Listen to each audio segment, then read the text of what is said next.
नमस्कार, मी डॉक्टर दीपा शुक्ल, प्रभारी वैद्यकीय आरोग्य अधिकारी, कल्याण डोंबिवली महानगरपालिका। सध्या पावसाळ्याचे दिवस चालू आहेत। या पावसाळ्यामध्ये विविध आजारांचा प्रादुर्भाव होतो। आता आपल्या कल्याण डोंबिवली महानगरपालिकेच्या क्षेत्रामध्ये स्वाईन फ्लू या आजाराचे 2 रुग्ण आढळून आलेले आहेत आणि त्यांनी खाजगी रुग्णालयामध्ये औषधोपचार घेतलेले आहेत आणि ते आता बरे झालेले आहेत। तर या आजारामध्ये जास्त डिग्रीचा ताप, घसादुखी, अंगदुखी, खोकला अशी विविध लक्षणं आढळून येतात। अशी जर लक्षणं कुणाला आढळून आली तर त्यांनी आपल्या नजीकच्या आरोग्य केंद्रामध्ये किंवा रुग्णालयामध्ये जाऊन डॉक्टरांचा सल्ला जरूर घ्यावा।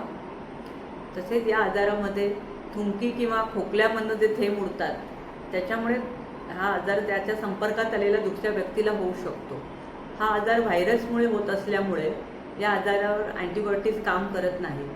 तरी या आजारासाठी आपल्याकडे दुसरी औषधं उपलब्ध आहेत। वयोवृद्ध नागरिक, गरोदर महिला, लहान बालकं ह्यांनी सुद्धा विशेष या आजाराची अशी काळजी घ्यावी की त्यांनी शक्यतो गर्दीत जाणं टाळावं आणि मास्कचा वापर करावा।